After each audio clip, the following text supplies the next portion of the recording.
10, 9, 8, 7, 6, 5, 4, 3, 2. Allahumma inna a'udzubika min adilla wa dalla zilla wa zalla au adlima au udlama au atsala yajala alaih. Bapak Ibu dan saudara-saudara sekalian yang dimuliakan oleh Allah, alhamdulillah pada pagi hari ini kita kembali dipertemukan oleh Allah Subhanahu wa taala dalam keadaan sehat walafiat, dalam keadaan tetap istiqomah, dalam keadaan tetap memiliki dan membawa iman kita. Dan semoga Allah Subhanahu wa taala senantiasa memberikan kita bimbingan dan taufiknya sehingga kita bisa istiqomah di dalam melaksanakan ketaatan padanya. Amin ya rabbal alamin. Kita pada pagi hari ini akan masuk di, kalau kitab terjemahnya di halaman 17 ya, tentang ayat Al-Qur'an yang membahas tentang sahabat. Nanti kita akan jelaskan bagaimana ayat-ayat ini kemudian Allah Subhanahu wa taala memberikan gambaran yang begitu luar biasa ya, kepada sahabat-sahabat Rasulullah, dan mengapa buku ini menjadi penting. Ya, mengapa buku ini menjadi penting? Karena kita sedang mengkaji sosok yang luar biasa, bukan hanya terkait dengan Rasulullah sebagai manusia yang dipilih oleh Allah, manusia sempurna, ya, tetapi juga orang-orang yang menjadi murid Rasulullah dan hasil didikan Nabi. Nah, jadi ini yang nanti kita akan temukan di dalam penjelasan-penjelasan yang kita akan kaji insya Allah. Saya persilakan siapa yang mau membaca terlebih dahulu. Yang pertama kami persilakan dari Lampung, Gus Hani. Nanti dilanjutkan Pak Yana dan rekan-rekan yang lain. Silakan Gus. Siap. Bismillahirrahmanirrahim. Ayat Al-Quran tentang sahabat Nabi. Laqad radiyallahu 'anil mu'minina id yubayyunaka tahta syajarati fa'alima ma fi qulubihim fa anzalas sakinata 'alaihim wa asabahum fatahan qariban wa maghani'a katsiratan ya'khudunaha wa kana Allahu 'azizan hakima. Sesungguhnya Allah telah ridho terhadap orang mukmin ketika mereka berjanji setia kepadamu di bawah pohon. Maka Allah mengetahui apa yang ada dalam hati mereka, lalu menurunkan ketenangan atas mereka dan memberi balasan kepada mereka dengan kemenangan yang dekat waktunya, serta harta rampasan yang banyak yang dapat mereka ambil, dan adalah Allah Maha Perkasa lagi Maha Bijaksana. Al-Fath 18-19. Wasabiqunal awwaluna minal muhajirina wal ansari walladzina tabauhum bi ihsanir radhiyallahu anhum wa radu anhu wa addalahum jannatin tajri tahtahal anharu khalidina fiha abada. Dalikal fawzul adzim. Orang yang terdahulu lagi yang pertama masuk Islam dari golongan muhajirin dan ansor, dan orang yang mengikuti mereka dengan baik, Allah ridho kepada mereka dan mereka pun ridho kepada Allah. Dan Allah menyediakan bagi mereka surga yang mengalir sungai di dalamnya selama-lamanya. Mereka kekal di dalamnya, itulah kemenangan yang besar. At-Taubah ayat 100. Minal mu'minina rijalun sodaqu ma'ahadullahu alaih faminhum man qadonah bahu wa minhum man yantadiru wa ma baddalu tabdila liyajziyallahu shadiqina bisidqihim wa yu'adzibal munafiqina in syaa'a aw yatuba 'alaihim innallaha kana ghafurur rahima. Di antara orang mukmin itu ada yang menepati apa yang telah mereka janjikan kepada Allah. Maka di antara mereka ada yang gugur dan di antara mereka ada pula yang menunggu-nunggu.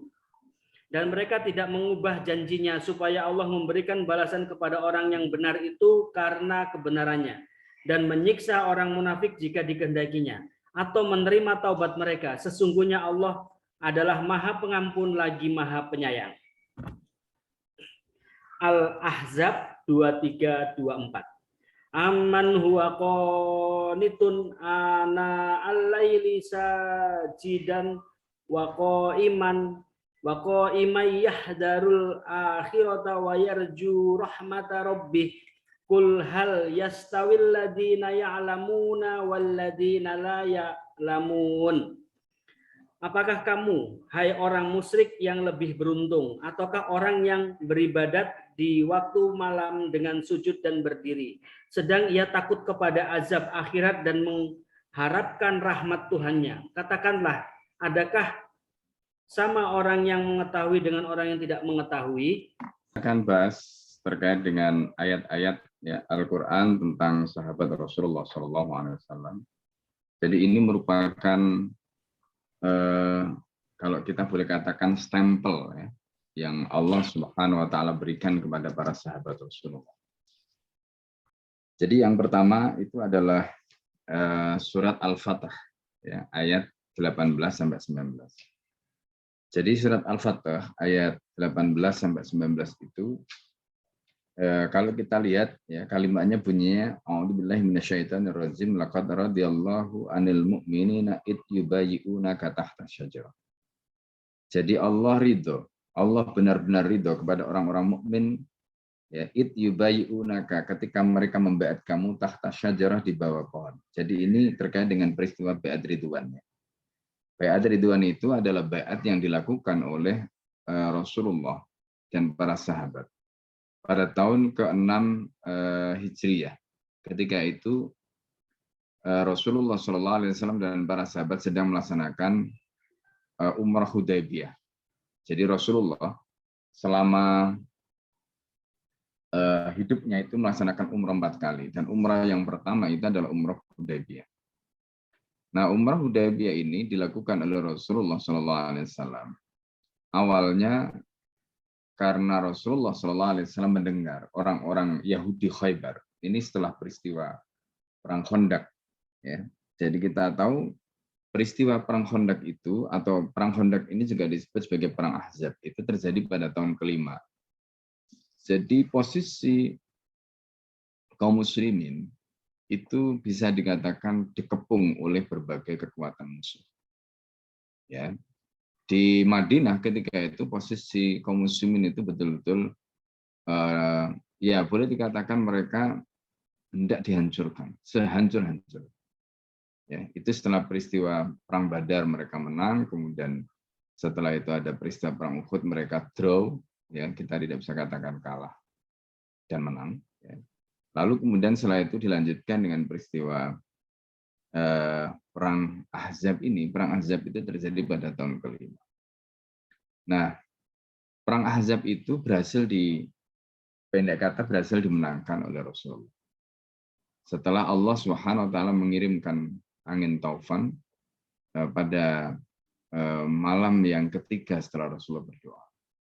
Jadi Rasulullah itu pada saat Perang Ahzab ini kurang lebih ada mengatakan 25 hari, ada mengatakan 30 hari. Nah, Rasulullah ketika itu berdoa kepada Allah Subhanahu wa taala di atas bukit ya, yang kemudian disebut dengan bukit di situ ada masjid namanya Masjid Al-Fatah ya. Jadi kalau Bapak Ibu pernah umrah ya, itu di Khandaq itu ada masjid ya di sebelah kalau dari depan itu sebelah kiri ya, di dekat jalan itu ada masjid yang dibangun ya, masjid kecil ya, bukan masjid besar. Nah, itu adalah tempat Rasulullah berdoa. Nah, mulai dari Senin malam, Selasa malam sampai Rabu malam doa itu dijabal. Ya. Jadi doanya itu bunyinya Allahumma ya munzilal kitab wa ya sari al hisab wa ya mun wala wala apa wa ya jadi Allahumma ya munzilal kitab wa ya sari al hisab ya, wa ya munjiza ya. Jadi Allah itu di situ menyatakan ya Allah engkau dat yang Rasulullah mengatakan ya Allah engkau yang munzilal kitab menurunkan kitab wa ya sari al hisab wa ya muhzim al ahzab salah tadi ya wa ya muhzim al ahzab dat yang mengalahkan pasukan koalisi. Kemudian Rasulullah mengatakan ahzimhum kalahkan mereka wa zalzilhum dan goncanglah. Itu doanya Rasulullah. Lalu kemudian setelah itu ya pada malam yang ketiga itu Allah menurunkan angin kencang, badai atau taufan, porak-poranda perkemahan mereka. Nah, tapi sebelum itu Rasulullah sudah melakukan manuver-manuver untuk memecah kekuatan mereka. Jadi pendek kata, perang Ahzab pada tahun kelima itu bisa dikatakan dimenangkan oleh Rasulullah, di mana pasukan koalisi tadi kemudian akan kocar-kacir. Nah, setelah pasukan ini kocar-kacir, kemudian kembali kepada masing-masing suku dan kabilah. Rasulullah mendengar orang Quraisy dan orang Yahudi di Khaybar itu menyusun kekuatan. Nah, ini yang dikhawatirkan Rasulullah karena di Madinah sudah berhasil dibabat kekuatannya oleh Nabi. Sehingga orang-orang Yahudi itu tinggal di Khaybar. Nah, Khaybar ini kemudian akhirnya karena ada rencana untuk membangun koalisi dengan Quraisy, Rasulullah ingin menggagalkan itu. Nah, caranya bagaimana? Maka Rasulullah melaksanakan umroh. Itu bagian dari manuver Nabi. Rasulullah melaksanakan umrah pada tahun ke-6, ya orang memahaminya itu umrah karena memang baginda sallallahu alaihi wasallam dan para sahabat dari Madinah itu sudah mengambil mikot ya, di Bir Ali itu. Lalu kemudian Rasulullah berangkat, ada mengatakan dengan 10.000 sahabat, ya, dalam riwayat yang lain disebutkan 3.000 sahabat. Sampai di Mekah, di daerah di Tua, ya, Rasulullah biasanya di situ, sehingga kemudian menginap, ya karena biasanya masuk di kota Mekah itu pagi. Pada waktu duha setelah sholat subuh. Rasulullah mandi di situ, ya tapi Rasulullah begitu mau masuk kota Mekah ternyata ada pasukan Khalid. Ya Khalid ketika itu belum masuk. Menghadang dengan senjata lengkap dengan pasukan. Nah Rasulullah SAW dalam posisi bersama para sahabat tadi itu pakai pakaian ihram. Ya pakai pakaian ihram. Terus Rasulullah itu sudah membawa hadiyu. Ya hadiyu itu sembelihan. Karena Rasulullah sudah memprediksi kemungkinan akan alot dan sulit untuk bisa melaksanakan. Tapi target Rasulullah memang bukan itu. Maka Rasulullah kemudian memilih untuk tidak melakukan konfrontasi dengan pasukan Khalid. Memilih untuk menghindar. Nah, akhirnya Rasulullah menginstruksikan kepada para sahabat agar menuju ke Hudaybiyah. Hudaybiyah itu letaknya itu adalah di perbatasan Mekah, ya karena itu posisi Hudaybiyah itu ada di kalau kita boleh katakan itu salah satu mikot yang biasanya diambil, ya karena dari situ kemudian masuk ke kota.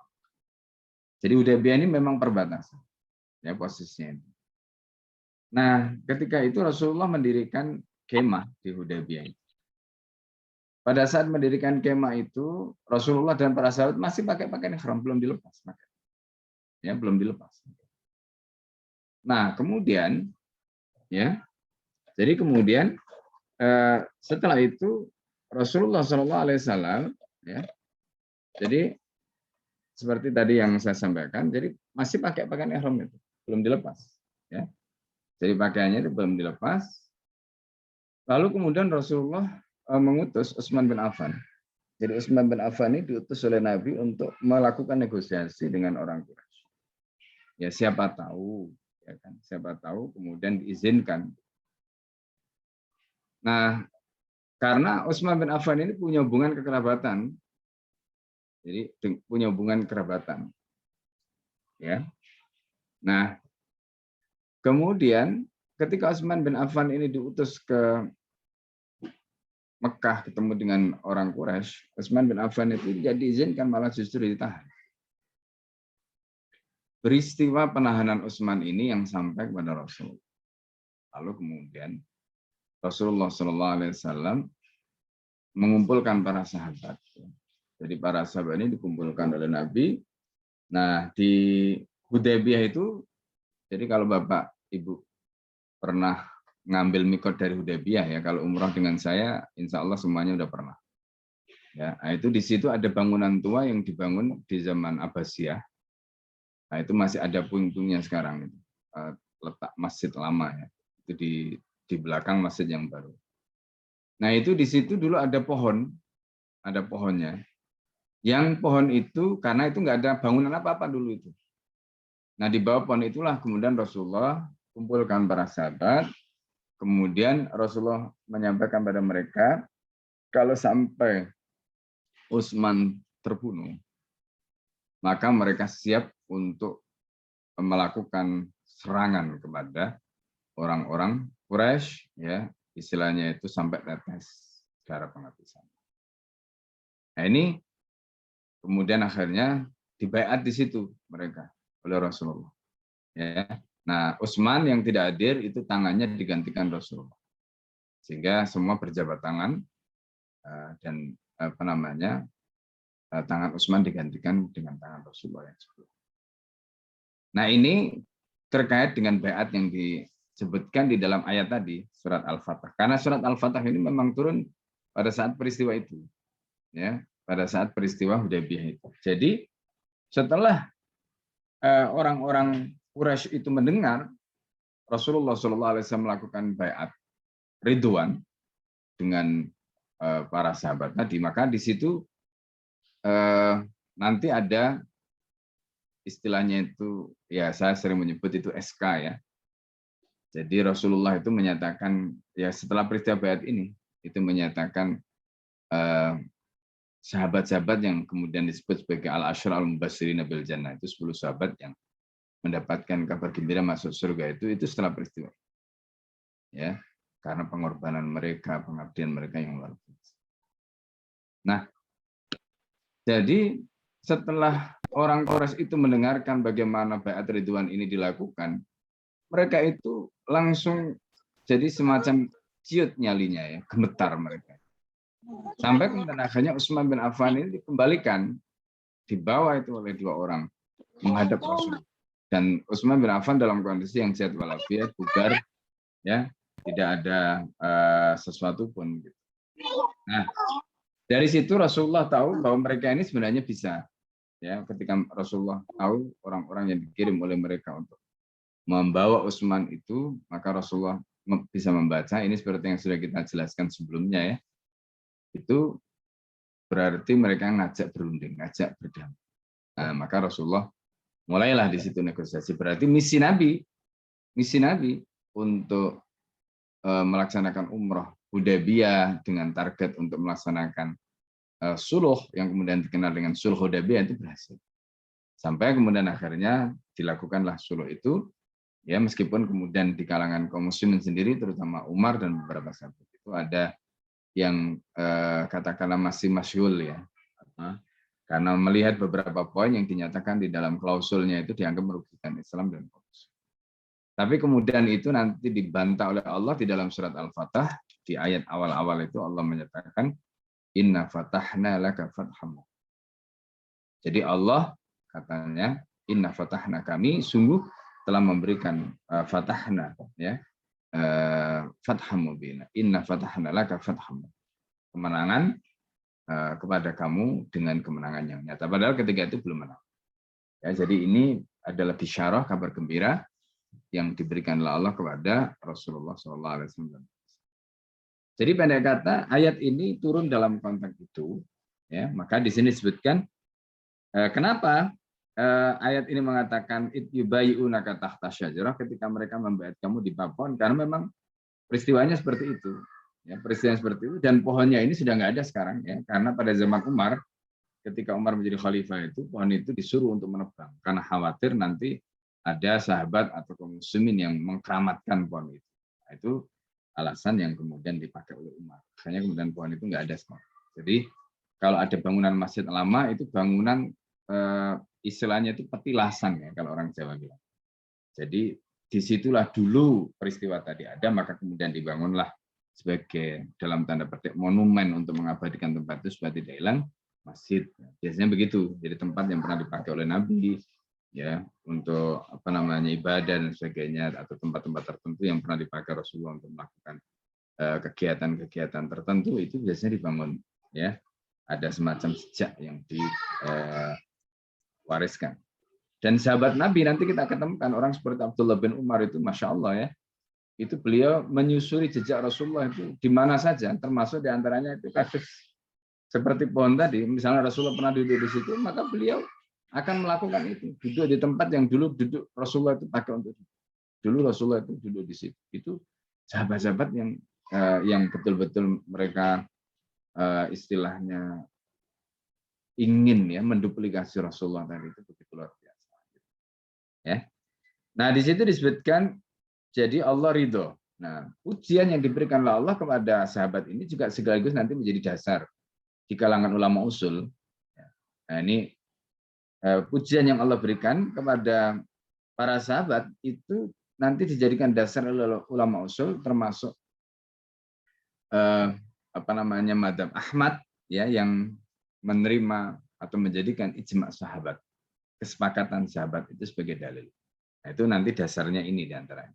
Ya, kenapa? Karena Allah sudah memberikan stempel radhiyallah, Allah ridho. Kalau Allah sudah ridho itu berarti nggak main-main.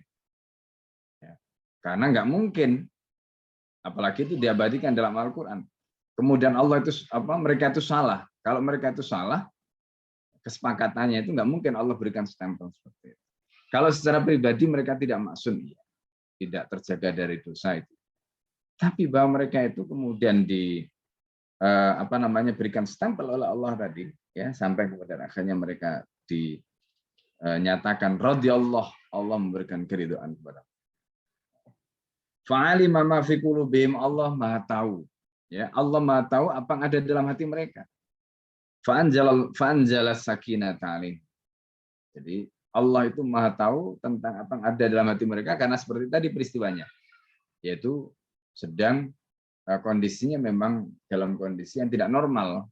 Ya, dihadang pasukan Khalid, lalu kemudian mereka tidak bisa masuk ke Mekah. Ibaratnya mereka sudah berangkat jauh-jauh dari Madinah, itu kan kalau kita bicara kilometernya kan sekitar 480 itu kilometer dari Madinah ke Mekah, itu apalagi kalau ditambah ke Hudaybiyah, ya itu lumayan jauh gitu.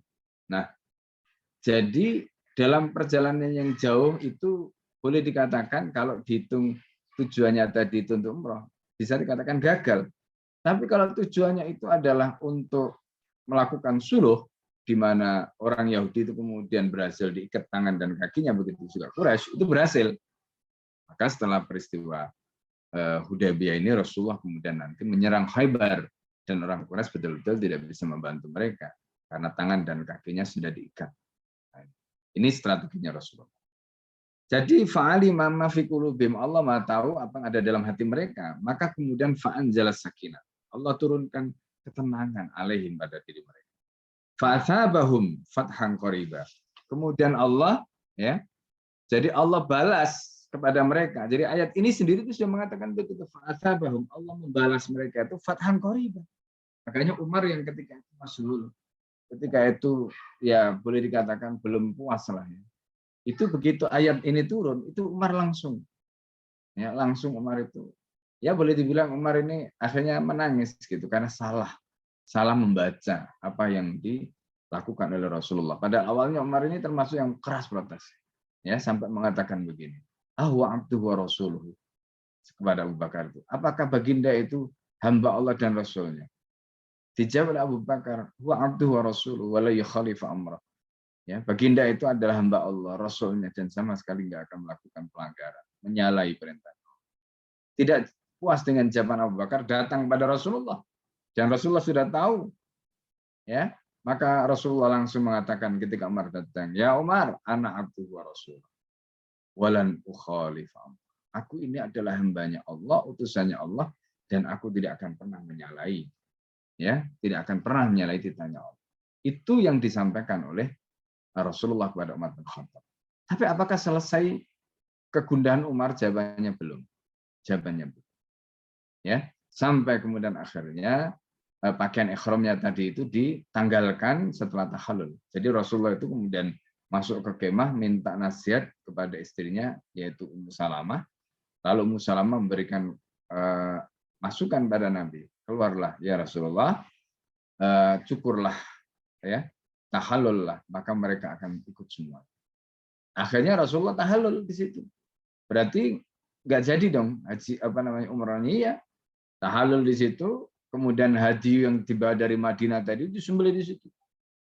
Ya, untuk membayar. Jadi kan harus bayar dam karena membatalkan umrahnya tadi. Nah, jadi akhirnya setelah Rasulullah tahallul, kemudian diikuti oleh para sahabat, yang lain tahallul juga, terus dam juga begitu disembelih di situ. Ya, sudah tenang. Makanya kalau tadi disebutkan fa'anjalas sakinah ta'alim wa tabam fatan qariba. Allah kemudian turunkan sakinah, ketenangan. Lalu kemudian Allah ganti kepada mereka fathan qariba dengan kemenangan yang dekat. Loh, kok kemenangan dekat? Iya. Tahun ke-6 peristiwanya ini, turun ayat ini tahun ke-6, tahun ke-7 Khaybar disikat oleh Nabi dan para sahabat sehingga Khaybar itu takluk. Setelah itu tahun ke-8, ya tahun ke-8 Rasulullah SAW di bulan Ramadan itu datang lagi ke Mekah. Tahun ke-7 Rasulullah datang ke Mekah melaksanakan umrah qadha. Tahun ke-7 setelah peristiwa Khaybar. Ya. Melaksanakan umrah qadha. Nah, pada saat umrah qadha itulah ada sunnah namanya ittiba. Ittiba itu memakai ihram dalam kondisi diselempangkan ke pundak sebelah kiri di mana ketiak sebelah kanan itu kelihatan. Nah, itu namanya ittiba. Kenapa Rasulullah melakukan ittiba? Nah, ini juga nanti ya terkait dengan manuver yang dilakukan Rasulullah. Jadi ketika itu Rasulullah dan para sahabat itu dari Yasrib itu terkena virus ya, kayak virus ya biasalah sebenarnya influenza gitu ya, masuk angin lah gitu, flu lah gitu ya, greges Nabi itu badannya gitu. Tapi Nabi itu kemudian berangkat dari sana sampai ke Mekah dalam kondisi kayak begitu, bayangkan ya, dalam kondisi kayak begitu. Beberapa sahabat kena. Nah, peristiwa kenanya mereka virus yang kemudian disebut dengan virus Yasrib, istilah mereka. Yasrib itu nama Madinah sebelum diganti namanya menjadi Madinah oleh Rasulullah. Itu namanya Yasrib. Jadi ini disebut dengan virus Yasrib. Jadi virus Yasrib itu menyerang mereka. Jadi mereka berangkat dari Madinah ke Mekah itu dalam keadaan kena flu tadi. Dan berita ini sudah sampai ke telinganya orang Quraisy. Mereka sudah menunggu di Darun Nadwah ketika itu. Darun Nadwah itu posisinya ya Bapak Ibu sekalian. Jadi kalau Bapak Ibu bayangkan saja ini bayangkan ya. Jadi posisi dari mana kita tahu Darun Nadwah? Bapak Ibu coba bayangkan posisi Hijr Ismail. Jadi Hijr Ismail itu pelengkungan yang di luar Ka'bah itu ya. Kayak pagar gitu yang di luar Ka'bah itu Hijr Ismail. Nah, lurusnya Hijr Ismail di sebelah luar itu nanti di sana ada namanya Darun Nadwah, tempat berkumpulnya orang kafir Quraisy untuk merancang apapun ya terhadap Nabi, sahabat ya termasuk Islam dan kaum muslim. Itu di situ tuh di Darun Nadwah. Nah, ketika Rasulullah SAW dan para sahabat itu terkena virus Yasrib tadi itu masuk ke kota Mekah. Mereka itu sudah nunggu di Darun Nadwah itu, nunggu ingin melihat ya bagaimana Rasulullah dan para sahabat itu dalam kondisi yang sakit. Ya, orang kafir itu kan senang ya kalau orang Islam itu sakit, orang Islam itu kelihatan lemes, kelihatan ya ibaratnya lemah gitu ya, itu mereka akan senang. Nah, Rasulullah tahu psikologi ini. Gitu loh. Rasulullah tahu psikologi ini, maka Rasulullah instruksikan kepada para sahabat, ya, apa instruksinya ada dua. Yang pertama, Jadi mereka itu sebelum tawaf, mereka itu harus memakai sarung atasnya itu, ya. Bagian ihram bagian atas itu diselempangkan dari pundak, ya, pundak sebelah kiri itu ditutup, kemudian pundak sebelah kanan itu dibuka, ketiaknya kelihatan. Nah, ini kalau orang Jawa itu biasanya kalau mau berkelahi dulu, ya, kalau masih pakai sarung. Itu kan biasanya sarungnya kemudian diikat, diselempangkan begitu, ya. Nah, jadi itu bahasanya cancut kaliwondo. Nah, itu kalau orang Jawa, ya. Jadi kalau orang mau berkelahi itu gitu. Artinya apa? Rasulullah SAW ingin membangun psikologi. Ya, ini kan soal body language, ya, bahasa body, bahasa tubuh. Sakit tapi menampakkan tidak sakit. Nah, gitu. Pakaiannya itu menampakkan tidak sakit. Nah, itu yang dilakukan oleh Rasulullah pada waktu itu. Nah, ini bagian dari cyber, gitu. Perang psikologi. Karena mereka menunggu orang Islam itu betul-betul dalam keadaan lemah, betul-betul dalam keadaan sakit. Jadi mereka akan ketawa-ketawa, mereka akan, ya, bersorak-sorai lah, gitu. Bangga karena orang Islam ini. Tapi Rasulullah tahu itu, makanya Rasulullah tidak mau para sahabat itu tawaf dalam keadaan memakai pakaian ihramnya seperti orang pakai selimut itu. Ya, makanya Rasulullah perintahkan, dan sejak itu sampai hari ini ittiba itu menjadi sunnah. Nah, itu jadi mulainya ittiba itu, ya, pada tahun ke-7 ini. Dan itu konteksnya tadi terkait dengan saywar itu, terkait dengan perang psikologi. Ya, nah, yang kedua itu kan tanda bahwa ternyata apa yang disampaikan kalau orang Islam itu dalam kondisi sakit nggak terbukti. Nah, itu persepsinya, padahal sebenarnya sakit, tapi mereka menampakkan diri tidak sakit. Nah, ini dari pakaiannya tadi. Yang kedua, tadi kan saya sebutkan ada 2 instruksi yang diberikan Nabi kepada para sahabat. Ya, ittiba itu yang pertama. Yang kedua apa? Yang kedua, mereka itu disuruh untuk tawaf dengan cara berlari kecil. Nah, itu namanya ar-ramal. Ya, kalau dalam bahasa Arabnya disebut ar-ramal. Jadi bukan bukan as-sa'yu, tapi ar-ramal. Jadi ar-ramal itu jalan setengah lari begitu pada saat tawaf untuk menunjukkan bahwa mereka itu seperti orang sehat, bugar. Jadi kalau tadi yang pertama itu dari segi fisiknya pakaiannya, yang kedua itu dari sisi mereka diperintahkan Nabi untuk ar-ramal, melaksanakan sunnah itu.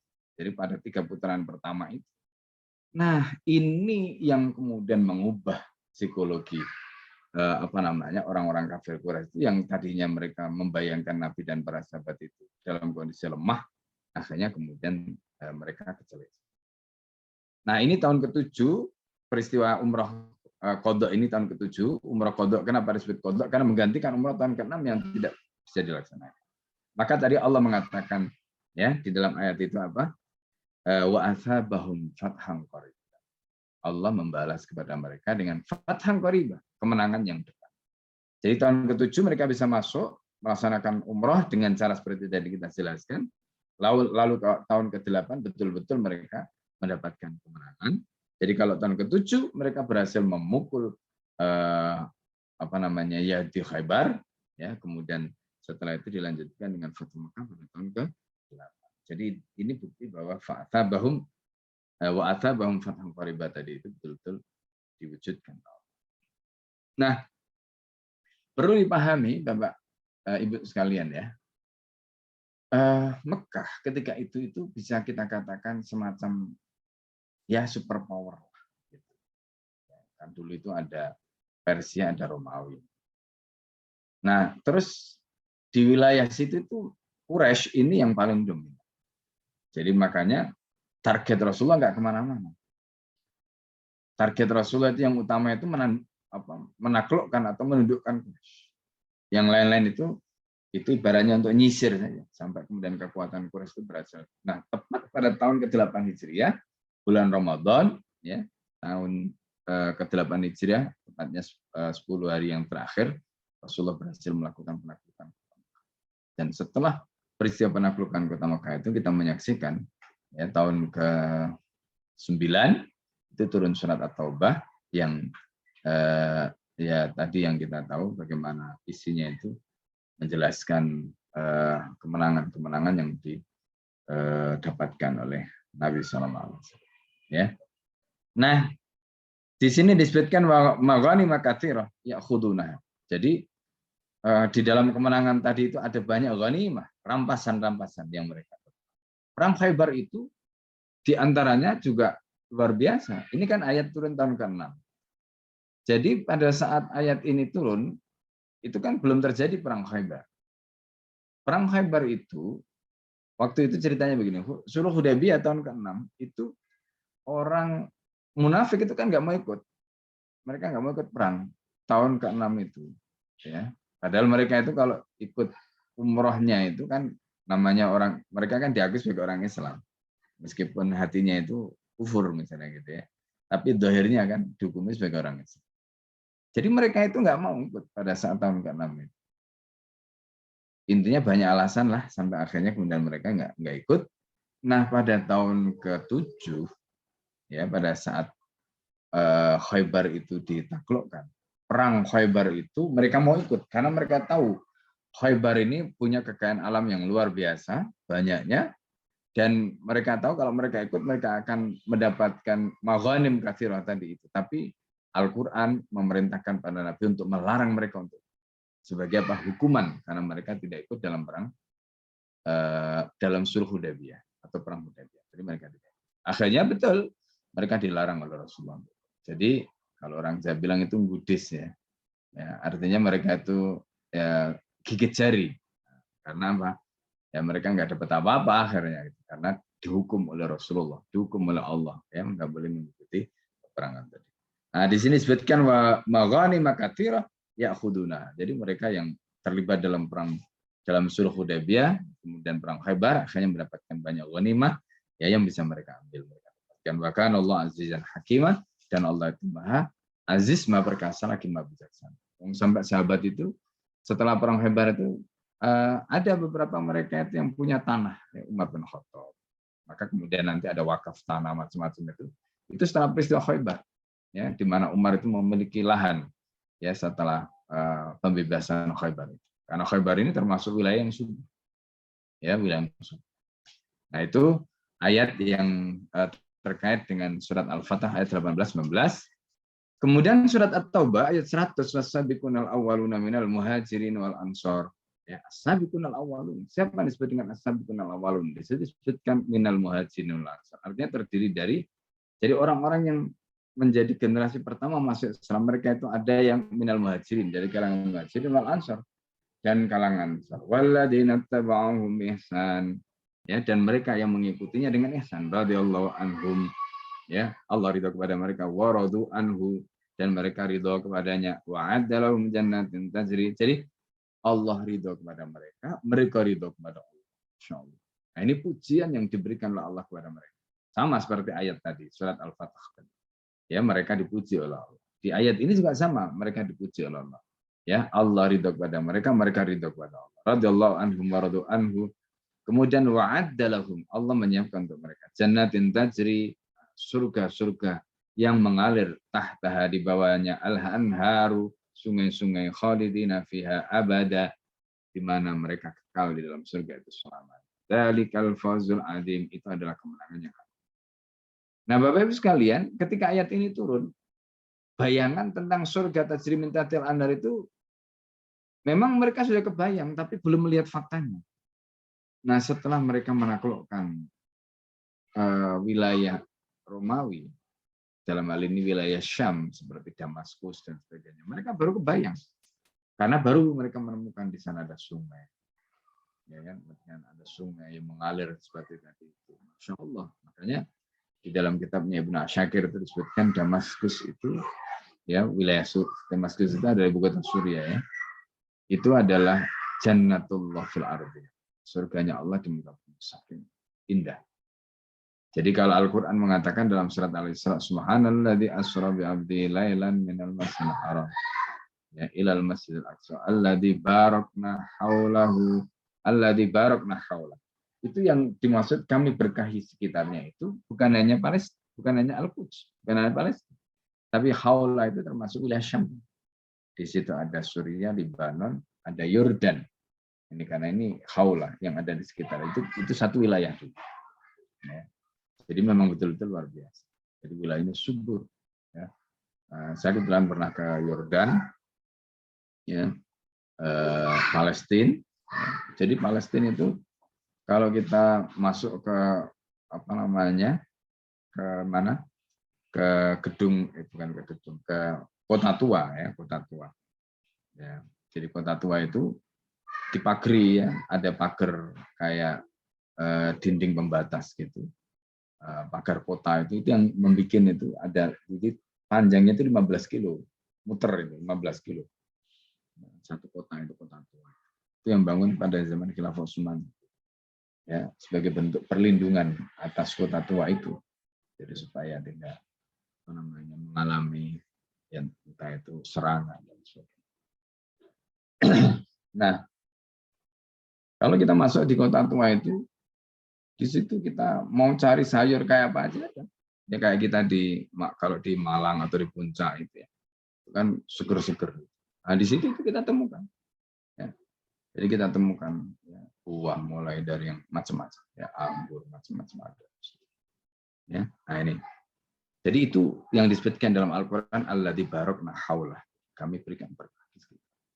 Linuriyahu min ayatin. Kami ingin tunjukkan tanda-tanda kekuasaan. Nah, ini yang Allah ceritakan. Ya. Kemudian di dalam surat Al-Ahzab ayat 23-24 di situ disebutkan. Nah, surat Al-Ahzab 23-24. Jadi kalau tadi saya sebutkan surat At-Taubah itu turun tahun ke-9 Hijriah setelah Rasulullah menaklukkan kota Mekah dan posisi Islam itu betul-betul sudah kuat. Maka surat At-Taubah itu diturunkan. Nah, yang menarik di dalam surat At-Taubah itu nanti ada cerita tentang peristiwa hijrah. Ya, seperti yang Allah nyatakan, ya, illa tansuru faqad nasrullah id akhrajal ladina kafaru sanisnani idhuma fil ghad yaqulu li sahibi la tahzanin Allah ma. Nah, itu cerita tentang hijrahnya Nabi. Ya, padahal ayat ini turun tahun ke-9, hijrahnya Nabi itu terjadi 9 tahun sebelum. Nah, itu menunjukkan betapa hijrah ini adalah peristiwa yang sangat menentukan sehingga diabadikan dalam peristiwa. Ya, di dalam ayat itu. Turun tahun ke-9 di saat mereka sudah menang. Ya, di saat mereka menang. Nah, tadi kita sudah sebutkan penaklukan kota Mekah itu menjadi target utama Nabi karena itu tahun ke-9 Rasulullah itu tidak bisa menjalankan ibadah haji. Siapa yang kemudian diminta Nabi untuk memimpin jamaah haji ketika itu? Abu Bakar Siddiq. Ya. Nah, kenapa Rasulullah tidak bisa menunaikan ibadah haji? Nah, di situ ada tamu yang datang dari berbagai penjuru, ya, ada dari 72 suku dan kabilah yang datang menghadap Rasulullah. Total, ya, itu sukunya itu 72 suku dan kabilah. Kalau kita lihat wilayahnya itu ya meliputi 6 negara atau 7 negara, ya sekarang itu. Jadi Saudi, Uni Emirat Arab, ya, Saudi, Uni Emirat Arab, Qatar, Oman, Yaman, Bahrain, Kuwait, ya 7 negara wilayahnya itu. Itu menghadap Rasulullah, menyatakan ketundukan pada. Itu tahun ke-9. Makanya Rasulullah nggak bisa ibadah. Karena itu Rasulullah mengutus Abu Bakar As-Siddiq untuk menjadi Amirul Hajj. Nah, pada saat Abu Bakar sudah berangkat menjadi Amirul Hajj itu, surat At-Taubah ini turun. Isi surat At-Taubah itu dimulai tanpa bismillah. Nah, ini yang menarik. Ya, kenapa surat At-Taubah itu tidak dimulai dari bismillah? Tapi kemudian Allah dengan tegas menyatakan bara'atun minallahi wa rasulih. Bara'ah itu artinya, makanya kadang surat At-Taubah disebut dengan surat bara'ah. Bara'ah itu artinya apa? Bara'ah itu artinya adalah lepas diri, lepas tangan, cuci tangan, itu bara'ah. Ya. Jadi kenapa Allah menyatakan bara'atun minallahi wa rasulih? Jadi lepas, ya, dari istilahnya itu Allah dan Rasul. Nah, biasanya itu terkait dengan komitmen atau perjanjian. Nah, jadi kalau para ahli tafsir itu menjelaskan begini, sebelum Islam itu diberikan kemenangan, orang-orang musyrik itu kan mereka bebas melaksanakan katakan agama mereka seenak mereka gitu, di tanah suci itu. Padahal kan itu nggak boleh harusnya, karena tanah haram kan nggak boleh melakukan perkara yang haram, apalagi menyekutukan Allah di tempat yang suci. Nah itu ditolerir, artinya itu dibiarkan. Sampai kemudian Allah memberikan kemenangan kepada Nabi pada tahun ke-8 Fatu Mekah itu. Lalu tahun ke-9 Allah cabut itu. Sehingga dimulailah di situ tanpa bismillah, karena biasanya kalau untuk mencabut sesuatu, ya, kebiasaan orang Arab itu begitu. Ya, apa menjadi komitmennya sebelumnya mau dicabut itu dimulainya tanpa bismillah. Kalau memulai sesuatu yang positif tadi itu dimulai dengan bismillah. Nah ini enggak dicabut. Nah, karena itu kemudian setelah itu ada perintah termasuk penghancuran berhala-berhala dan sebagainya. Kalau sebelumnya kan dibiarkan. Itu karena tadi sudah ada SK dari Allah, bara'atun minallahi wa rasul. Ya, ini surat At-Taubah ayat yang pertama. Nah, itu jadi akhirnya setelah Rasulullah mendapatkan surat At-Taubah, Rasulullah sampaikan kepada Sayyidina Ali untuk disampaikan kepada Abu Bakar. Ketika di tengah jalan itu, Ali menyusul Abu Bakar bertanya, ada apa? Apakah maksudnya ada sesuatu yang salah pada diriku sehingga Rasulullah mengutus orang lain? Kata Sayyidina Ali tidak. Ya, tapi aku diminta oleh Rasulullah untuk menyampaikan ini, ya, surat At-Taubah ini. Jadi surat At-Taubah itu turun pada tahun ke-9. Ya. Nah, kemudian Bapak sekalian yang dimuliakan Allah, dalam surat berikutnya ya, surat Al-Ahzab, surat Al-Ahzab itu seperti tadi kita sebutkan, Al-Ahzab itu kan sebenarnya nama ya yang gunakan untuk mengabadikan momen perang tahun ke-5 Hijriah, perang Khandaq dan perang Ahzab yang tadi kita bercerita. Tapi kemudian nama itu dipakai oleh Allah untuk menamai nama surat. Nah, surat Al-Ahzab itu memang sebagian turun pada tahun ke-5, tapi kalau kita lihat peristiwa ini, surat ini turun pada saat perang Uhud. Ya. Coba perhatikan ayatnya. Ini rijalun, di antara orang-orang mukmin, rijalun, ada para rijal, para ksatria. Sodaku yang mereka jujur, benar, ma'atullah alaih, ya, atas apa yang mereka sudah komitmen dengan Allah. Apa komitmen mereka kepada Allah? Nanti disebutkan. Faminhum man qadha nahbah, di antara mereka itu ada yang sudah menunaikan apa yang menjadi komitmen janji. Wa minhum may yantadir, dan di antara mereka ada yang masih menunggu. Wa ma baddalu tabdila, ya, dan mereka tidak mengubah janji. Mereka ada yang tadi ya. Jadi komitmen mereka itu ya berjuang bersama Rasulullah sampai tetes darah penghabisan. Makanya ada yang kemudian sudah menunaikan komitmennya mati syahid di jalan Allah. Tapi ada yang nunggu giliran karena belum mendapatkan syahid. Nah ini komitmen mereka. Nah peristiwa ini kalau kita lihat sebagian ulama tafsir itu menceritakan ayat ini turun dalam konteks Anas bin Nadhr. Anas bin Nadhr itu seorang sahabat Nabi yang beliau itu gugur pada saat perang Uhud. Nah, ceritanya seperti kita tahu Rasulullah itu kan mengalami luka yang luar biasa. Ya. Meskipun Rasul itu mendapatkan katakanlah perisai hidupnya, tameng hidupnya seperti dari Abu Dujana dan sebagainya. Tapi kan Rasulullah juga mengalami luka, darah Nabi ngocor ya. Ya, dan itu kemudian bekasnya ada sampai sekarang itu di Gunung Uhud itu masih ada. Meskipun oleh pemerintah saat itu sudah disemen supaya tidak keramatkan.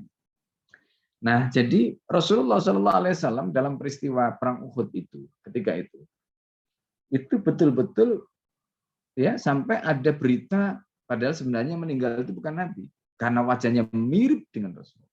Orang yang diutus Rasulullah ke Madinah untuk mengislamkan orang-orang Madinah, untuk mengajarkan Quran pada orang Madinah, dia disebut sebagai Mukri'ul Madinah. Orang itu adalah Mus'ab bin Umair yang wajahnya mirip dengan Rasulullah, ganteng, ya, kulitnya putih, anaknya orang kaya raya, tapi kemudian diusir oleh keluarganya karena dakwah bersama Rasulullah SAW. Nah, Mus'ab bin Umair ini meninggal pada saat perang Uhud. Ketika Mus'ab bin Umair itu meninggal pada saat perang Uhud, orang ngehnya itu, jadi orang membayangkan itu adalah Nabi karena mirip. Maka kemudian berita wafatnya Nabi itu tersebar. Ketika berita wafatnya Nabi itu tersebar, sahabat-sahabat itu lemes. Gitu. Termasuk diantaranya adalah Abu Bakar, Umar, itu lemes. Ya. Pada saat itu Anas bin Nadir berdiri, mengatakan, jadi motivasi mereka. Jadi kalau seandainya kalian mencintai Nabi, ya, janganlah wafatnya Nabi ini membuat kalian sedih, gitu ya, istilahnya kehilangan, ya. Kemudian jadilah kalian, ya kira-kira begitu ya, seperti Rasulullah, wafatlah sebagaimana Nabi yang kalian cintai. Anas bin Nadir tidak hanya menyatakan kata-kata, tapi kemudian Anas bin Nadir kemudian menghunus pedangnya dan kemudian terjun di medan perang sampai kemudian habis semua tubuhnya. Tubuh Anas bin Nadir itu tidak ada yang utuh. Sehingga setelah peristiwa perang itu selesai, tidak ada orang yang bisa mengidentifikasi ini jenazahnya siapa. Ini jasadnya siapa. Nggak ada yang bisa mengidentifikasi. Sampai kemudian akhirnya saudaranya Anas yang perempuan itu, karena tahu tanda lahirnya Anas bin Nadir, akhirnya bisa memastikan bahwa ini adalah jasadnya atau jenazahnya Anas bin Nadir. Jadi selain di Uhud itu ada beberapa sahabat ya, seperti Hamzah, Sayyidina Hamzah. Kemudian ada sahabat Handolah yang dimandikan oleh malaikat.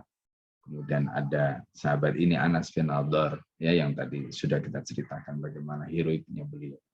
Jadi betul-betul seluruh tubuhnya itu habis luka, penuh dengan luka. Itu karena saking tadi ya, kesungguhannya, saking seriusnya beliau itu ingin membuktikan, ingin wafat, ingin gugur sebagaimana Rasulullah SAW setelah menjemput syahadahnya itu. Menurut persepsi mereka, karena bayangan mereka ketika itu Rasulullah sudah wafat. Nah, karena itu kemudian Allah turunkan ayat ini. Ya, ayat ini diturunkan untuk mengabadikan peristiwa itu. Minal mu'minina rijalun, di antara orang mukmin itu ada rijal, ada para kesatria.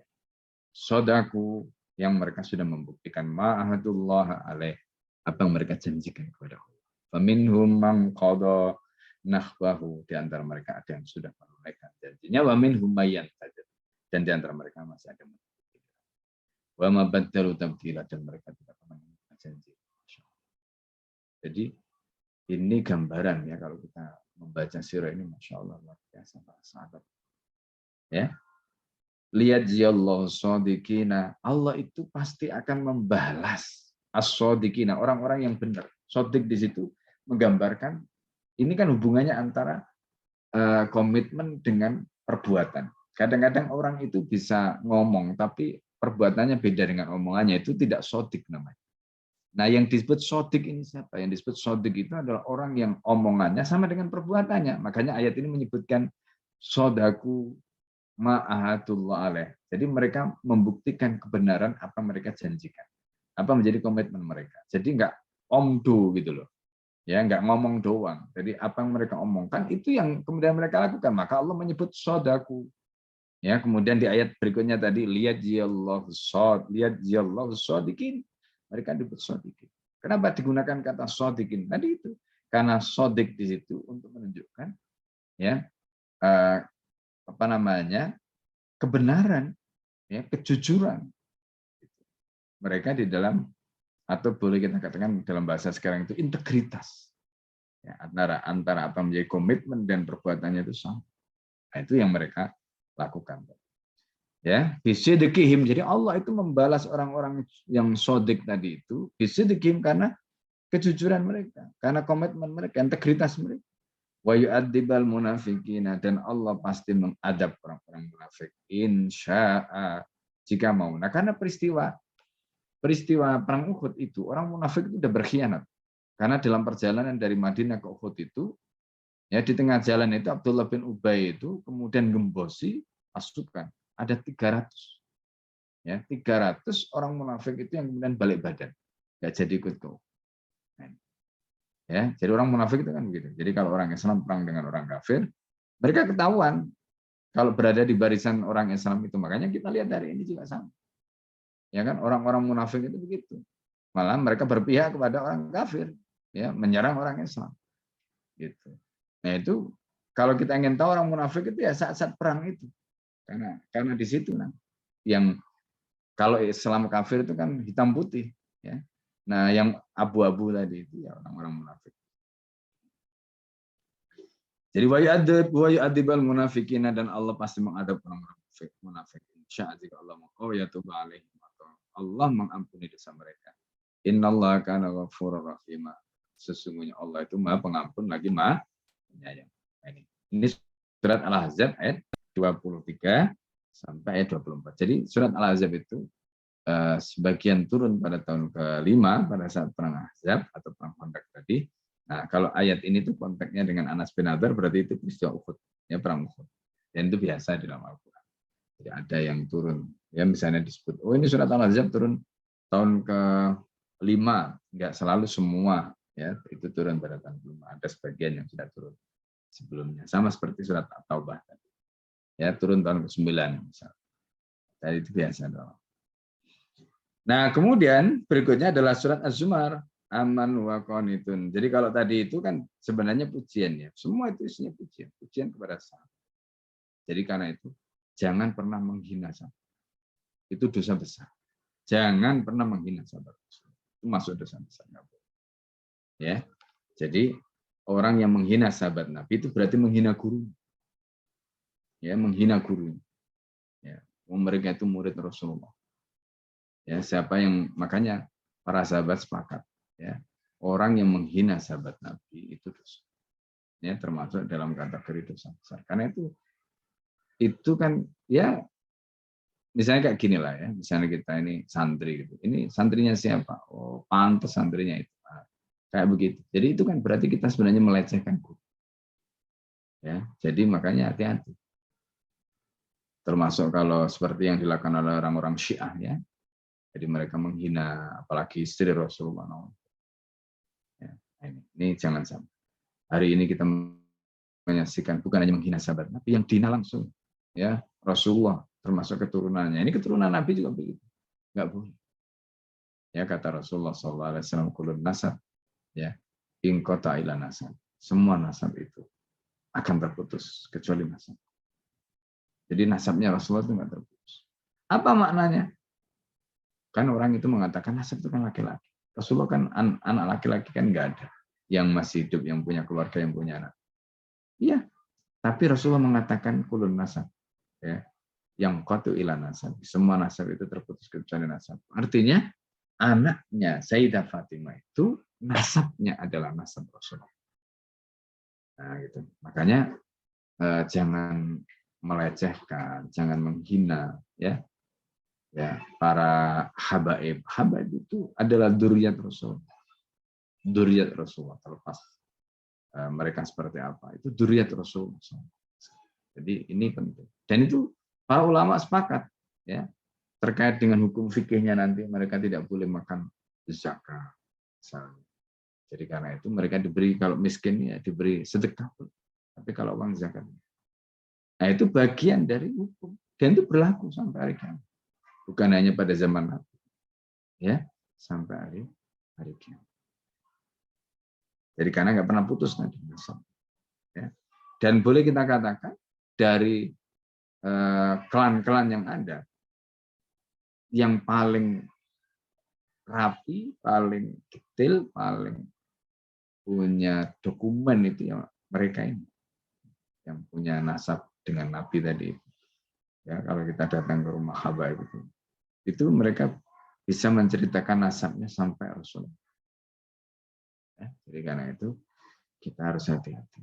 Ya, harus hati. Nah, jadi di situ disebutkan aman wa qanitun ana al-laili sajida wa qa'ima yahdarul akhirata wa yarju rahmata rabbih.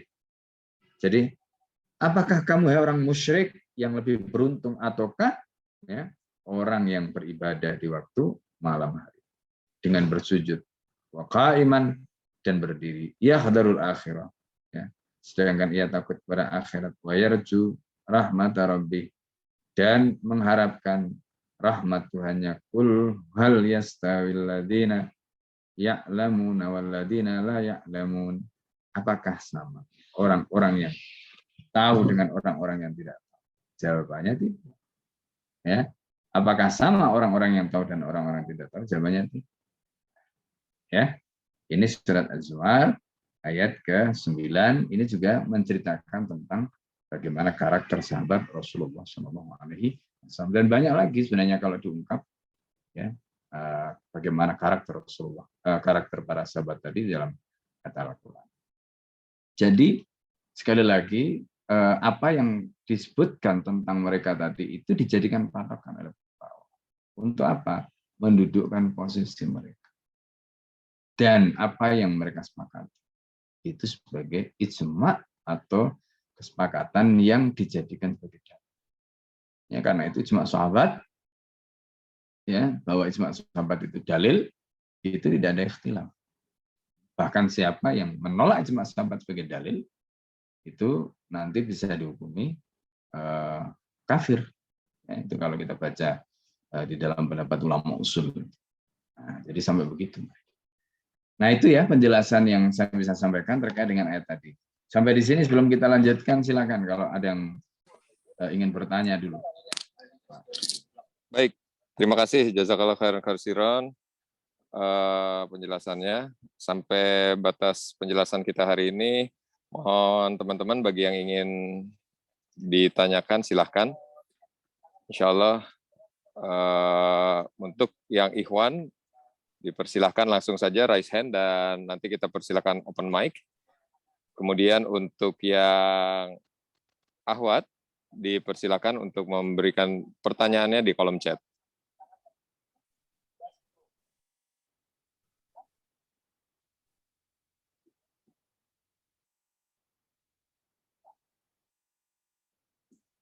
Sepertinya bisa dilanjut lagi, Ustadz. Ya, kalau gitu silakan dibaca paragraf berikutnya. Tadi dilanjutkan pengabaran tentang Nabi dan sahabat dalam kitab suci sebelum Al-Quran. Silakan. Oke, baik. Lanjut, Pak Yana, dipersilakan untuk paragraf selanjutnya.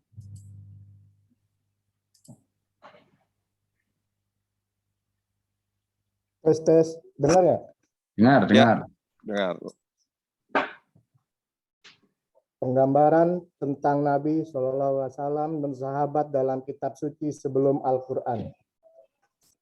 Ahmad meriwayatkan dari Anta bin Yasar, ia menceritakan, aku bertemu dengan Abdullah bin Amr bin As radhiyallahu anhu dan berkata kepadanya, beritahukanlah kepada ciri-ciri Rasulullah SAW di dalam Taurat.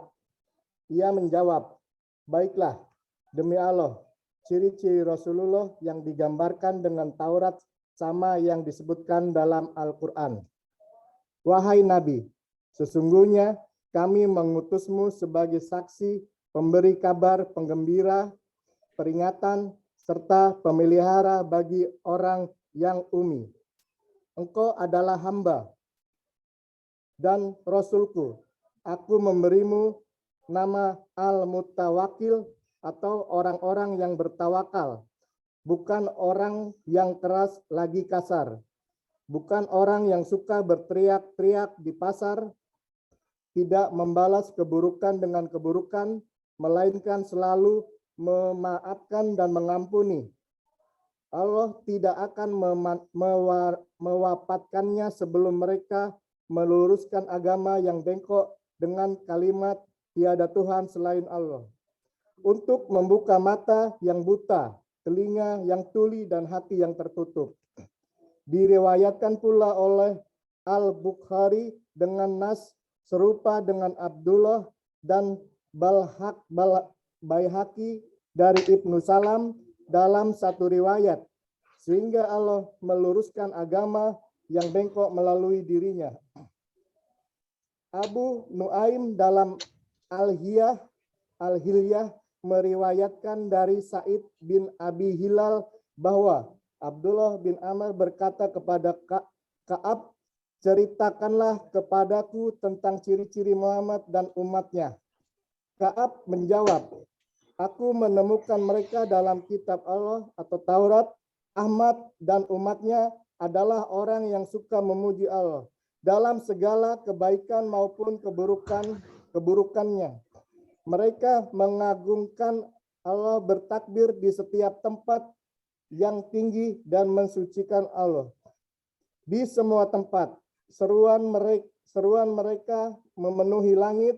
Suara mereka dalam sembayangnya seperti dengungan lebah di atas batu cadas. Dalam saf mereka berbaris seperti barisan malaikat, dan dalam perang mereka berbaris seperti ketika berbaris dalam sholat.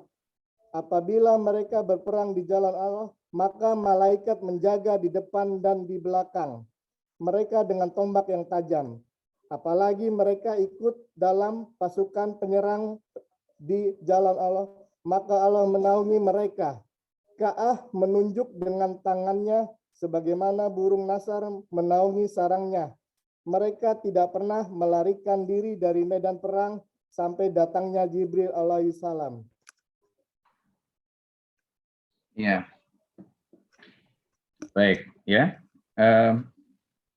Pada poin ini,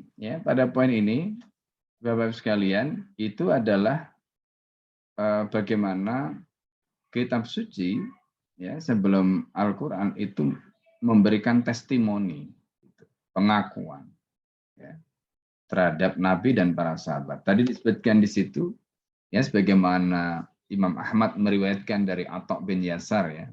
Di situ diceritakan, aku bertemu dengan Abdullah bin Amr ibn al-As ya, dan berkata kepadanya, beritahukanlah kepadaku ciri-ciri Rasulullah di dalam Taurat. Artinya memang itu ada ya, ceritakan di dalam Taurat. Lalu kemudian dia menjawab, baiklah ya, demi Allah ciri-ciri Rasul itu digambarkan dalam Taurat sama seperti yang disebutkan dalam Al-Quran. Nah, jadi karena itu sama.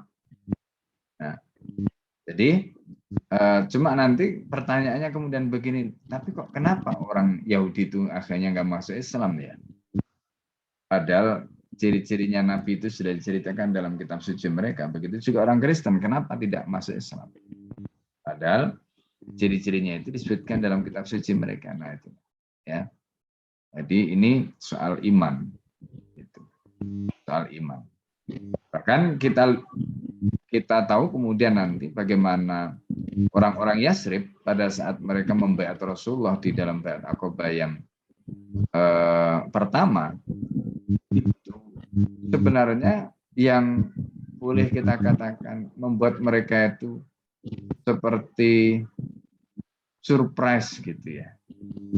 Itu adalah karena mereka sudah dapat info dulu dari orang-orang Yahudi di Madinah, Yasrib ketika tentang akan datangnya Nabi, ya, yang ciri-cirinya itu sudah ceritakan dalam kitab. Nah, ketika mereka menjalankan ibadah haji di tanah suci, dan ibadah haji ini kan sudah dijalankan sejak zaman Nabi Ibrahim. Maka dalam hal ini orang-orang Yasrib itu akhirnya ngeh gitu. Ketika Nabi datang ke kemah-kemah mereka menawarkan Islam, akhirnya mereka oh ini berarti yang diceritakan oleh orang Yahudi itu. Tapi kan orang Yahudi itu nggak menunaikan haji ketika itu. Jadi akhirnya orang Yasrib dulu yang ketemu dengan Rasulullah. Nah, dan akhirnya mereka masuk Islam, ya, mereka masuk Islam. Ya, tapi setelah Rasulullah hijrah ke Madinah, orang Yahudi yang sebenarnya sudah tahu ciri-cirinya itu, belum malah tidak masuk Islam, malah Muslim. Ini yang nah itu kalau kita perhatikan ya, itu di dalam riwayat Imam Ahmad tadi ceritakan begitu. Kemudian saya ringkas saja. Dalam riwayat Bukhari ya, itu disebutkan dengan nas serupa dari Abdullah dan Al-Baqi dari Ibnu Salam. Jadi dalam satu riwayat disebutkan sehingga Allah meluruskan agama yang bengkok melalui diri. Jadi karena di dalam Al-Quran Allah menyatakan wa yuharrifunal kalima mawadhi'i. Jadi orang-orang Yahudi dan orang-orang Nasrani itu mereka melakukan tahrif ya. Tahrif itu berarti penyimpangan. Yuharrifunal kalima an mawadhi'i. Nah, maka kemudian tutusnya Rasul itu untuk meluruskan kebengkokan. Ya kalau mereka mau, kalau mereka hanya ikut. Kemudian dalam riwayat Abu Nuaim ini di dalam kitab Hilyatul Auliya ya itu disebutkan ya di situ ada riwayat Abdullah bin Amr itu berkata kepada Ka'ab ya al-Ahbar, di situ dikatakan ceritakanlah kepadaku tentang ciri-ciri Muhammad dan umatnya. Ka'ab kemudian menjawab ya aku menemukan mereka dalam kitab Allah yaitu Taurat ya. Jadi Ahmad dan umatnya adalah orang yang suka memuji Allah. Nah, namanya itu disebutkan dengan nama Ahmad. Ya, di dalam kitab Taurat itu juga digunakan kata hamdud. Hamdud itu. Ya, jadi kadang disebut dengan Ahmad, ada disebut dengan hamdud. Tapi oleh orang Yahudi kemudian diterjemahkan dengan istilah lain supaya orang itu tidak istilahnya itu nama untuk menyamarkan atau mengaburkan namanya. Ya. Nah itu ya. Nah, ciri-cirinya ini sudah dijelaskan di sini di dalam kitab Taurat. Silakan dilanjutkan lagi. Ya. Bismillahirrahmanirrahim. Hadis tentang ciri-ciri Nabi. Al-Basawi Al-Hafiz menceritakan dari Hasan bin Ali radhiyallahu anhu, katanya, aku bertanya kepada pamanku, Hindun bin Halah yang amat mahir dalam menggambarkan ciri-ciri Rasulullah Shallallahu Alaihi Wasallam. Aku ingin sekali ia menggambarkannya kepadaku supaya aku bisa mengingatnya. Maka ia menjelaskan, Rasulullah Shallallahu Alaihi Wasallam adalah seorang yang agung dan diagungkan. Wajahnya bercahaya laksana bulan. Di malam purnama, tubuhnya lebih tinggi daripada orang yang berbadan sedang, tetapi lebih pendek daripada orang yang tinggi. Bentuk kepalanya agak besar, rambutnya berombak. Apabila rambutnya tergerai, panjangnya menyentuh daun telinga. Lagi pula lebat, kulitnya cerah, keningnya lebar, alisnya memanjang dan hitam. Di antara keduanya tampak urat halus yang terlihat bila beliau marah. Hidungnya mancung, menonjol di bagian tengahnya, dan meruncing ujungnya. Ujungnya bercahaya, sehingga orang yang tidak begitu memperhatikan wajahnya akan mengira tulang hidung beliau menonjol. Janggutnya tebal, bola matanya sangat hitam, kedua pipinya rata, mulutnya besar dan lebar, giginya putih dan bagus. Di dadanya tumbuh bulu halus, lehernya putih laksana boneka pualam dari perak murni. Perawakannya proporsional, tidak gemuk, tidak kurus, serta kencang. Perutnya dan dadanya rata, dadanya bidang, bahunya lebar, tulang belulangnya besar. Bagian tubuh yang tidak berbulu tampak berkilauan. Dari dada sampai pusar ditumbuhi bulu yang membentuk garis. Di sekitar puting susu dan perutnya tidak ditumbuhi rambut. Lengan, pundak, dan bagian atas dadanya berbulu lebat. Kedua lengannya panjang dan telapak tangannya lebar. Jemari dan telapak tangan dan kakinya tebal berdaging, dengan jari yang panjang dan lurus. Telapak kakinya berongga dan tidak menyentuh tanah ketika berjalan. Tumitnya, pipi dan mulut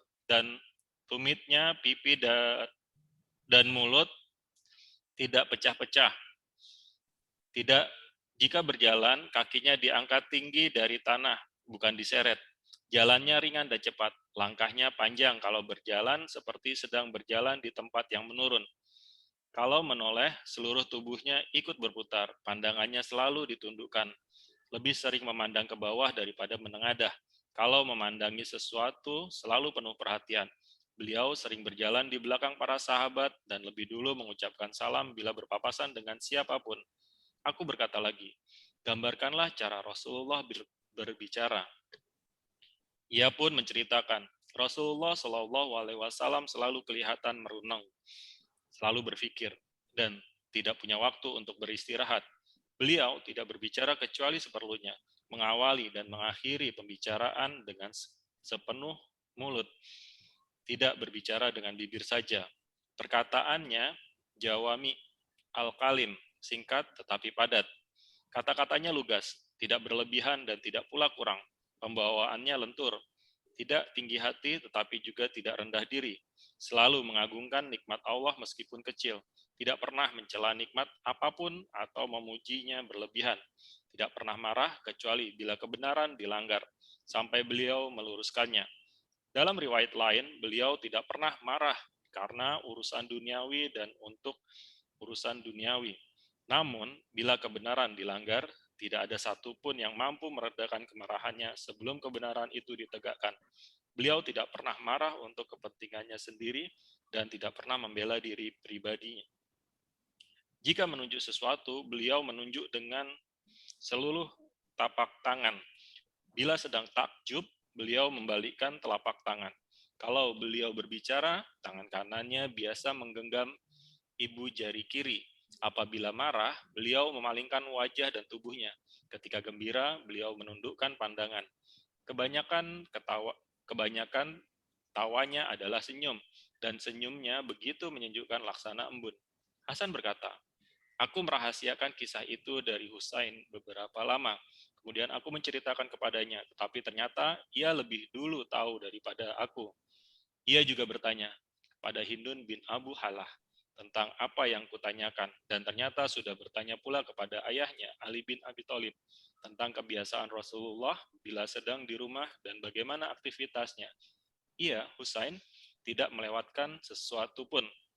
Husain bertutur, aku bertanya kepada ayahku, Ali bin Abi Thalib, tentang keadaan Rasulullah Shallallahu Alaihi Wasallam bila di dalam rumah.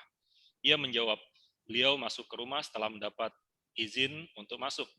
Di rumah, beliau membagi waktu menjadi 3 bagian. 1 bagian untuk Allah, 1 bagian untuk keluarganya, dan 1 bagian untuk dirinya. Kemudian beliau membagi bagiannya sendiri untuk kepentingan pribadi dan untuk umat. Beliau lebih mementingkan orang lain daripada dirinya. Bila kaitannya dengan kepentingan umum, Rasulullah tidak mengurangi hak mereka sedikit pun dan memperlakukan sama baik orang kebanyakan maupun orang yang punya kedudukan dalam agama. Namun, dari segi kepribadian, beliau lebih mengutamakan orang dari sisi ketakwaan dan kelebihan dalam agama. Di antara mereka ada yang memiliki 1 keperluan, ada yang memiliki 2 keperluan, ada pula yang memiliki beberapa keperluan. Beliau menyibukkan diri untuk mengurus kepentingan mereka dan menyibukkan mereka dengan sesuatu yang bermanfaat untuk diri mereka sendiri dan orang banyak. Beliau menanyai mereka lalu memberi petunjuk tentang apa yang harus mereka kerjakan. Beliau bersabda, hendaklah yang hadir memberitahu yang tidak hadir. Sampaikanlah kepadaku hajat orang yang tidak bisa menyampaikan sendiri hajatnya kepadaku. Karena barang siapa menyampaikan kepada pemimpinnya hajat seseorang yang tidak bisa menyampaikannya sendiri, maka Allah akan meneguhkan kedua kaki orang itu pada hari kiamat. Tidak ada yang dimintakan kepada beliau selain sesuatu seperti itu, dan tidak ada yang menerima dari beliau selain sesuatu seperti itu. Para pencari ilmu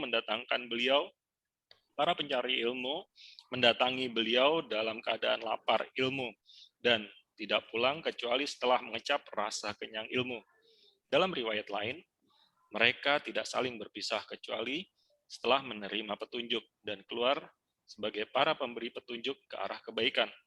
Husain melanjutkan, kemudian aku bertanya tentang kebiasaan beliau bila di luar rumah. Apa yang dilakukannya? Maka ayah menjawab, Rasulullah Shallallahu Alaihi Wasallam menjaga tutur katanya, tidak berbicara kecuali untuk sesuatu yang bermanfaat. Beliau bergaul akrab dengan orang banyak dan tidak menakuti mereka. Beliau memuliakan pemimpin seperti kaum yang menyerahkan tanggung jawab kaum itu kepadanya. Beliau memperingatkan umat manusia untuk tidak saling membantu, tanpa beliau meninggalkan keramahan dan akhlak mulianya. Beliau amat peduli dan suka menanyakan kabar sahabatnya. Beliau sering mencari tahu apa yang terjadi di masyarakat, menilai baik yang baik dan mendukungnya, dan menilai buruk yang buruk dan merendahkannya. Beliau bersikap proporsional dan menghindari perselisihan dalam menyikapi sesuatu. Beliau berhenti memperingatkan mereka karena khawatir mereka lalai dan menyimpang. Beliau mendudukkan segala sesuatu sesuai dengan porsinya. Beliau tidak pernah melebihkan ataupun mengurangi hak segala sesuatu. Orang yang mendampingi beliau adalah Dari situ, orang Pak. baik, orang terbaik. Sampai situ dulu. Siap. Ya. Jadi itu nanti poin berikutnya. Baik ya. Nah ini adalah riwayat yang digambarkan tentang bagaimana ciri Rasulullah. Jadi kalau kita sebenarnya sudah membahas ya tentang ciri Rasulullah di dalam pembahasan yang lalu ya. Nah ini adalah mendetailkan berdasarkan riwayat yang disampaikan di sini ya, oleh tadi disebutkan Sayyidina Hasan bin Ali ya, yang beliau itu tanya kepada Hindun bin Halah. Gitu. Ya. Jadi Hindun bin Halah ini diceritakan beliau ini orang yang kalau kita baca riwayatnya ini paling detail menuturkan tentang sosok Rasulullah. Ya. Nah, jadi kadang-kadang gini ya, ini kalau ini cerita sisi lain ya, Bapak Ibu sekalian. Jadi mungkin kita kalau dekat dengan Nabi itu kita berharap Nabi itu hadir dalam mimpi kita itu bukan sesuatu yang mustahil. Karena biasanya orang mimpi itu ya karena yang diimpikan itu ada dalam hati. Ya, apalagi Rasulullah, di mana Rasulullah itu tidak bisa istilahnya itu jadikan sebagai jelmaan jin misalnya atau setan misalnya, nggak bisa.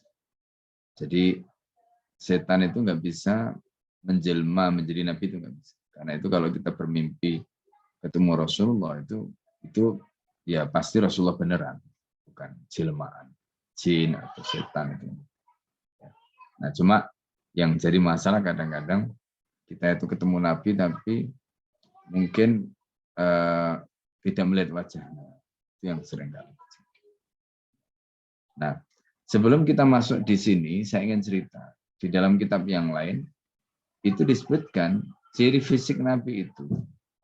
Ciri fisik Nabi saya pernah ceritakan dari ujung rambut sampai ke pusar itu diwakili oleh Sayyidina Hasan. Sehingga Sayyidina Hasan itu dari ujung rambut sampai ke pusar itu adalah duplikasi Rasulullah. Fisiknya. Persis. Ya. Kemudian dari pusar sampai ke kaki bawah, telapak kaki bawah itu diduplikasi oleh Sayyidina Husain. Jadi makanya jangan heran kalau Sayyidina Hasan itu Masya Allah digandrungi. Ya, digandrungi kaum perempuan, ya, sehingga dalam satu riwayat itu sampai disebutkan istrinya itu artinya yang pernah menikah ya dengan Sayyidina Hasan itu sampai mencapai 1000 wanita. Ya, wallah alam itu kebenarannya ya, tapi itu ada ya kisah yang menceritakan. Nah, jadi ini gambaran terkait dengan fisik Rasulullah. Di sini disebutkan oleh Sayyidina Hasan tadi, aku bertanya kepada paman Hindun bin Halah yang amat mahir dalam menggambarkan ciri-ciri. Nah, aku ingin sekali menggambarkannya supaya aku bisa mengingat. Maka beliau menjelaskan Rasulullah. Katanya, Rasulullah itu orang yang agung.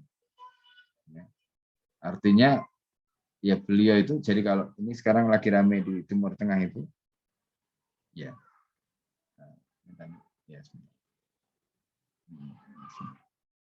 nah, ini saya nanti mungkin perpendek ya Bapak Ibu ya, karena saya ada tamu dari luar ya.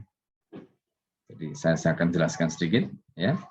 Jadi Rasulullah SAW itu kalau kita perhatikan dalam konteks ini ya, itu adalah manusia yang Masya Allah.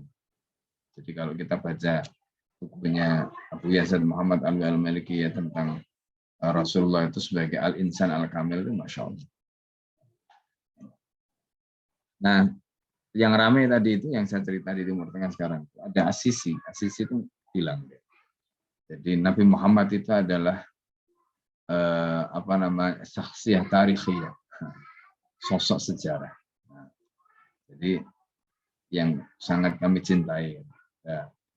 Tapi kata-kata sosok sejarah itu banyak dikritik gitu. Karena Nabi itu bukan hanya sosok sejarah yang ada di masa lalu, tapi Nabi itu akan membersamai kita sampai hari kiamat. Ya kan? Nah, kalau kita mengatakan Nabi itu sosok sejarah itu berarti udah lewat. Ya kan nggak bisa kita ini lagi. Nah, itu gambaran tentang Rasulullah sosok yang agung tadi. Wajahnya bercahaya laksana bulan purnama. Jadi wajahnya Nabi itu ya kayak bulan purnama. Dan wajahnya itu selalu istilahnya itu waddu'a. Jadi ada bekas wudhu ya, saking berseri-serinya. Tubuh Nabi itu lebih tinggi dari orang yang berbadan sedang. Jadi Nabi itu orang yang berbadan sedang itu lebih tinggi, tapi Nabi itu lebih pendek daripada orang tinggi. Makanya Umar bin Khattab itu lebih tinggi daripada Rasulullah, karena Umar itu memang tinggi sekali. Bentuk kepala Nabi itu besar, ya agak besar. Rambutnya itu ikal, Apabila rambutnya itu tergerai, ya,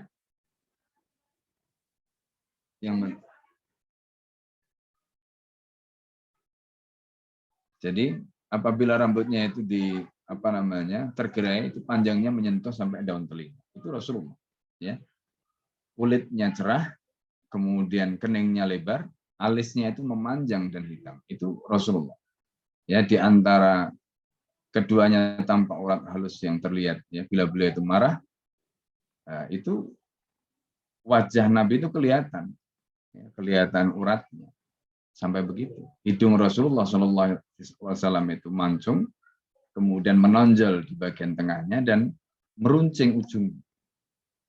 Ujungnya itu bercahaya sehingga orang yang tidak begitu memperhatikan wajah Nabi itu akan mengira tulang hidung Nabi itu seperti menonjol. Ya, janggutnya Nabi itu tebal, bola matanya itu di situ digambarkan bola matanya Rasulullah itu sangat hitam. Kedua pipi Nabi itu rata, mulutnya itu besar dan lebar, ya, agak tebal lah. Giginya Nabi itu putih dan bagus. Dada Nabi itu tumbuh bulu halus, ya. Kemudian lehernya putih laksana, ya, di sini digambarkan oleh tadi itu Hindun bin Hala itu seperti boneka pualam, ya, dari perak yang murni. Perawakan Nabi itu nggak tinggi nggak besar, ya, tidak gemuk, ya, makanya di sini proporsional, tidak gemuk tidak kurus, ya. Perutnya Rasulullah dan dadanya juga rata, ya, perutnya itu nggak buncit. Ya, ini gambaran Rasulullah SAW.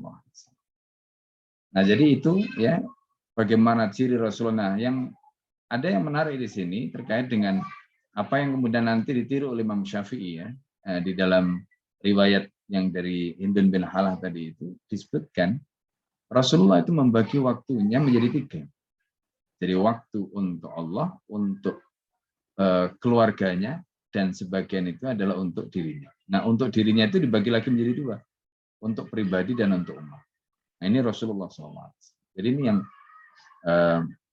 luar biasa. Makanya dalam satu hadis Rasulullah mengatakan, "A'ti kulladzi haqqin haqqah." Jadi berikanlah setiap yang punya hak itu haknya. Jadi supaya kita ini enggak zalim. Nah, itu yang betul-betul praktekkan oleh Nabi. Nah, seringkali kadang-kadang orang itu, misalnya ya maaf, kadang-kadang dia dakwah, dia melupakan keluarganya. Itu nggak boleh. Rasulullah itu ya dakwah, ya keluarganya diurus, nggak ada masalah. Ya. Nah, jadi ini yang harus kita perhatikan. Ya. Mungkin sampai di sini dulu ya, Bapak Ibu sekalian. Insya Allah nanti kita sambung pada pekan yang akan datang. Ya. Karena saya ada tamu. Ya. Saya mohon izin dulu, kita tutup ya pertemuan kita dengan doa bersama-sama. Ya, mari kita baca doa, ya, baca surat Al-Fatihah. Ladina kunyatin surat Al-Fatihah. Bismillahirrahmanirrahim. Allahumma shalli wa sallim ala sayyidina Muhammadin alhamdulillahi rabbil alamin hamdan fi ni'amahu wa fi mazidah. Ya Rabbana lakal hamdu kama yanbaghi li jalali wajhikal karim wa 'azimi sultanik. Allahumma inna nas'aluka minal khairi kullihi 'ajilihi wa 'ajilihi ma 'alimna minhu wa ma lam na'lam wa na'udzu bika minasy syarri kullihi 'ajilihi wa 'ajilihi ma 'alimna minhu wa ma lam na'lam. Allahumma inna nas'aluka ilman nafi'an wa rizqan halalan thayyiban وعملا صالحا متقبلا برحمتك يا ارحم الراحمين. اللهم انفعنا بما علمتنا وعلمنا ما ينفعنا وزدنا علما. ربنا آتنا في الدنيا حسنة وفي الآخرة حسنة وقنا عذاب النار. وصلى الله على سيدنا محمد الحمد لله رب العالمين. سبحانك اللهم وبحمدك أشهد أن لا إله إلا أنت أستغفرك وأتوب إليك. السلام عليكم ورحمة الله وبركاته. Waalaikumsalam warahmatullahi wabarakatuh. Syukran Ustaz. Mangga dipersilakan.